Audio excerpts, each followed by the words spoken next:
ओम नमो भगवते वासुदेवाय। भागवत पुराण द्वादश स्कंद दशवां अध्याय। मार्कंडे जी को भगवान शंकर का वरदान। सूत जी कहते हैं, शौनकादि ऋषियों, मार्कंडे मुनि ने इस प्रकार नारायण निर्मित योग माया वैभव का अनुभव किया।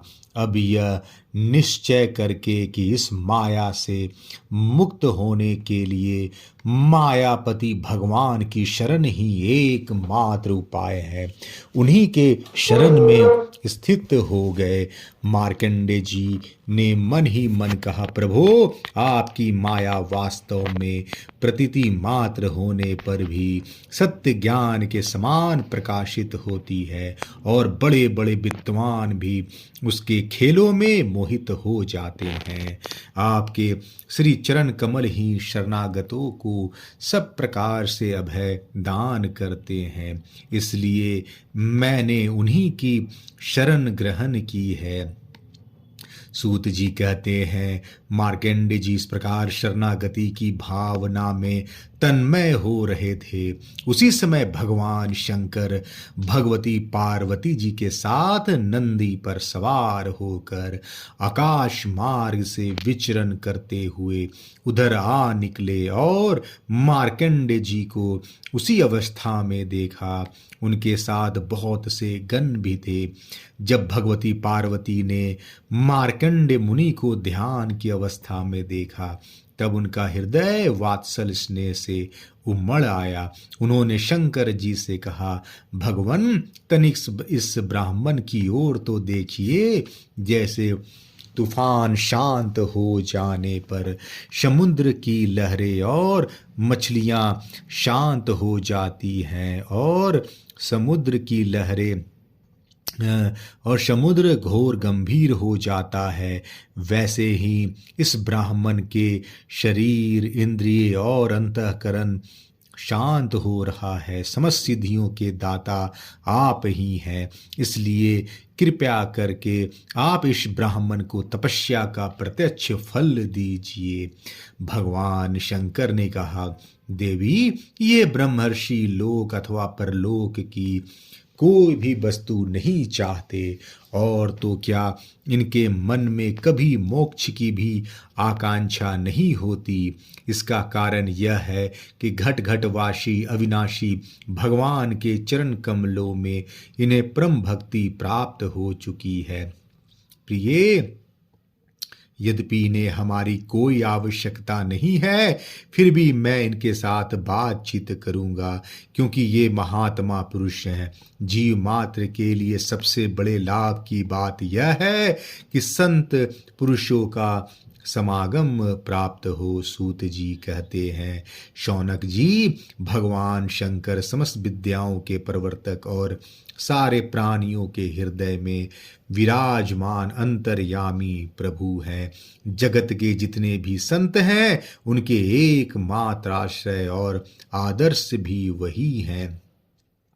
भगवती पार्वती से इस प्रकार कहकर भगवान शंकर मार्कंडे मुनि के पास गए। उस समय मार्कंडे मुनि की समस्त मनोवृत्तियां भगवत भाव में तन्मय थी। उन्हें अपने शरीर और जगत का बिल्कुल पता न था, इसलिए उस समय वे यह भी न जान सके कि मेरे सामने सारे विश्व के आत्मा स्वयं भगवान गौरी शंकर पधारे हुए हैं। शौनक जी, सर्वशक्तिमान भगवान कैलाशपति से यह बात छिपी न रही कि मार्कंडे मुनि इस समय किस अवस्था में हैं। इसलिए जैसे वायु अवकाश के स्थान में अनायास ही प्रवेश कर जाती है, वैसे ही वे अपनी योग माया से मार्कंडे मुनि के हृदय आकाश में प्रवेश कर गए। मार्कंडे मुनि ने देखा कि उनके हृदय में तो भगवान शंकर के दर्शन हो रहे हैं। शंकर जी के सिर पर बिजली के समान चमकीली पीली पीली जटाएं शोभायमान हो रही है। 3 नेत्र हैं और 10 भुजाएं, लंबा तगड़ा शरीर, हृदय कालीन सूर्य के समान तेजस्वी है, शरीर पर बागंबर धारण किए हुए हैं और हाथों में शूल, खटवांग, ढाल, रुद्राक्ष माला, डमरू, खप्पर, तलवार और धनुष लिए हैं। मार्कंडे मुनि अपने हृदय में अकस्मात भगवान शंकर का यह रूप देखकर विस्मित हो गए। यह क्या है, कहाँ से आया? इस प्रकार की वृत्तियों का उदय हो जाने से उन्होंने अपनी समाधि खोल दी।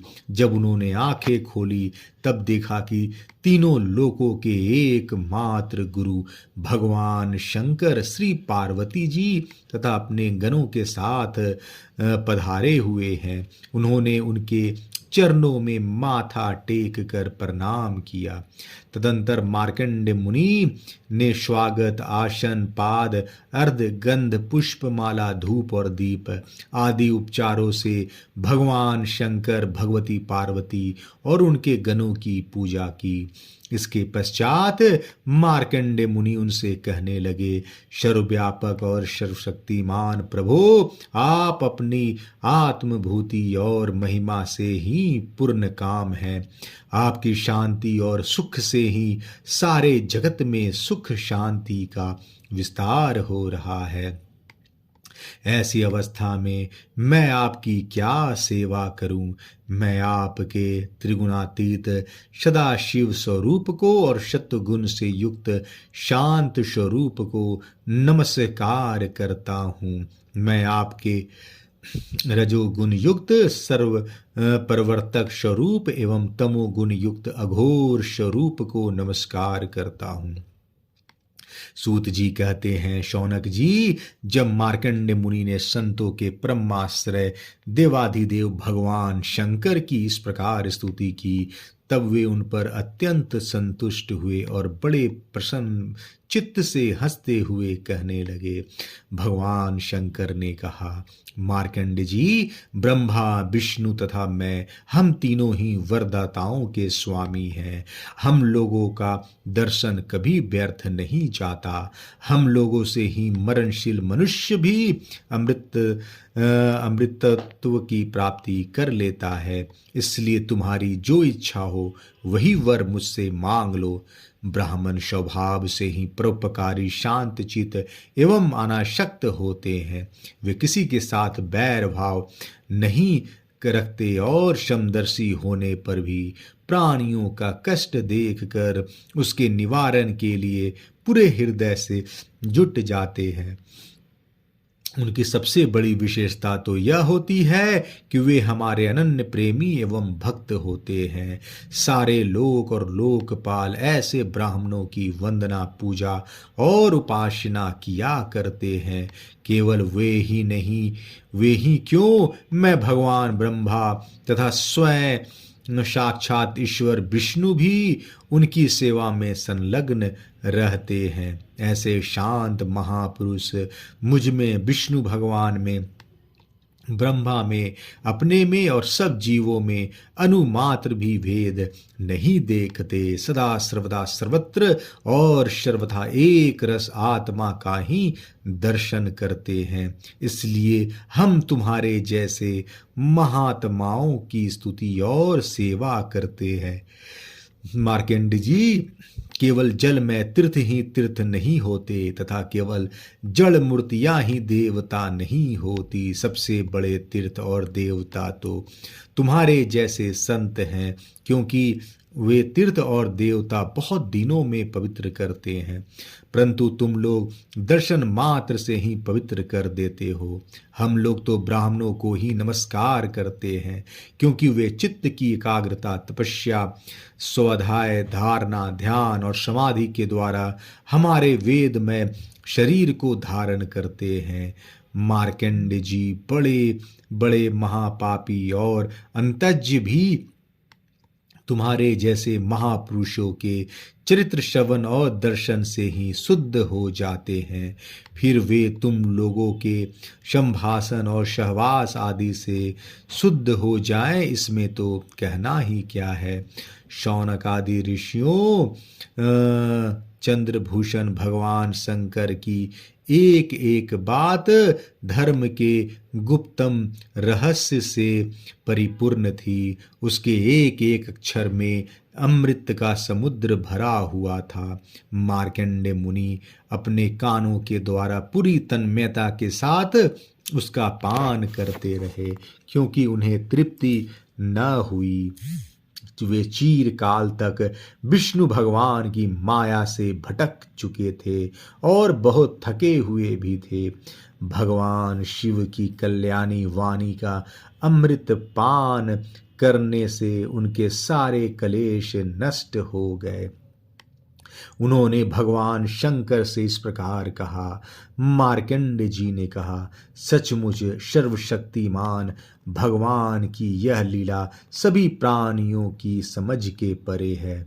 भला देखो तो सही, ये सारे जगत के स्वामी होकर भी अपने अधीन रहने वाले मेरे जैसे जीवों की वंदना और स्तुति करते हैं। धर्म के प्रवचनकार प्रायः प्राणियों को धर्म का रहस्य और स्वरूप समझाने के लिए उसका आचरण और अनुमोदन करते हैं, तथा कोई धर्म का आचरण करता है तो उसकी प्रशंसा भी करते हैं। जैसे जादूगर अनेकों खेल दिखलाता है और उन खेलों से उसके प्रभाव में कोई अंतर नहीं पड़ता, वैसे ही आप अपनी सौजन मोहिनी माया की वृत्तियों को स्वीकार करके किसी की वंदना स्तुति आदि करते हैं तो केवल इस काम के द्वारा आपकी महिमा में कोई त्रुटि नहीं आती। आपने स्वप्न दृष्टा के समान अपने मन से ही संपूर्ण विश्व की सृष्टि की है और इसमें स्वयं प्रवेश करके कर्ता न होने पर भी कर्म करने वाले गुणों के द्वारा कर्ता के समान प्रतीत होते हैं। भगवान, आप त्रिगुण स्वरूप होने पर भी उनके परे उनकी आत्मा के रूप में स्थित हैं। आप ही समस्त ज्ञान के मूल केवल अद्वितीय ब्रह्म स्वरूप हैं। मैं आपको नमस्कार करता हूँ। अनंत, आपके श्रेष्ठ दर्शन से बढ़कर ऐसी कौन सी वस्तु है जिसे मैं वरदान के रूप में मांगूं। मनुष्य अपने दर्शन से ही पूर्ण काम और सत्य संकल्प हो जाता है। आप स्वयं तो पूर्ण है ही, अपने भक्तों की भी समस्त कामनाओं का पूर्ण करने वाले हैं। इसलिए मैं आपका दर्शन प्राप्त कर लेने पर भी एक वर और मांगता हूँ। यह है कि भगवान में, उनके शरणागत भक्तों में और आप में मेरी अविचल भक्ति सदा सर्वदा बनी रहे। सूत जी कहते हैं, शौनक जी, जब मार्कंडेय मुनि ने सुमधुर वाणी से इस प्रकार भगवान शंकर की स्तुति और पूजा की, तब उन्होंने भगवती पार्वती को प्रसाद प्रेरणा से यह बात कही, महर्षि, तुम्हारी सारी मनोकामनाएं पूर्ण हो। इंद्रियातीत परमात्मा में तुम्हारी अनन्य भक्ति सदा सर्वदा बनी रहे। कल्प पर्यंत तुम्हारा पवित्र यश फैले और तुम अजर और अमर हो जाओ। ब्राह्मण, तुम्हारा ब्रह्म तेज तो सर्वदा क्षुण्ण रहेगा ही। तुम्हें भूत भविष्य और वर्तमान के समस्त विशेष ज्ञानों का एक अधिष्ठान रूप ज्ञान और वैराग्य युक्त स्वरूप स्थिति की प्राप्ति हो जाए। तुम्हें पुराण का आचरित्व भी प्राप्त हो। सूत जी कहते हैं, शौनक जी, इस प्रकार त्रिलोचन भगवान शंकर मार्कंडेय मुनि को वर देकर भगवती पार्वती से मार्कंडेय मुनि की तपस्या और उनके प्रलय संबंधी अनुभव का वर्णन करते हुए वहां से चले गए। भृगुवंश शिरोमणि मार्कंडेय मुनि को उनके महायोग का फल प्राप्त हो गया। वे भगवान के अनन्य प्रेमी हो गए। अब भी वे भक्ति भाव भरित हृदय से पृथ्वी पर विचरण किया करते हैं।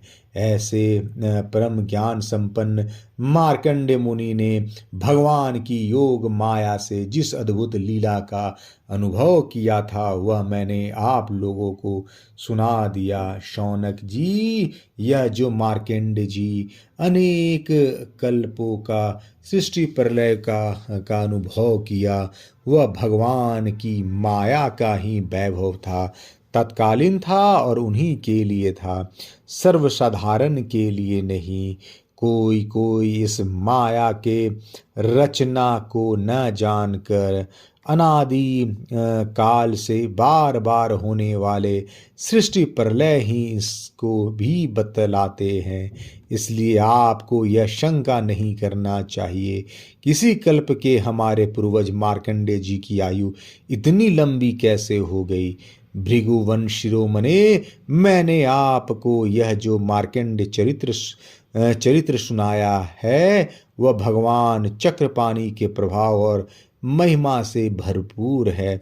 जो इसका श्रवण एवं कीर्तन करते हैं वे दोनों ही कर्म वासनाओं के कारण प्राप्त होने वाले आवागमन के चक्कर से सदा के लिए छूट जाते हैं। 10वां अध्याय समाप्त। जय श्री कृष्ण।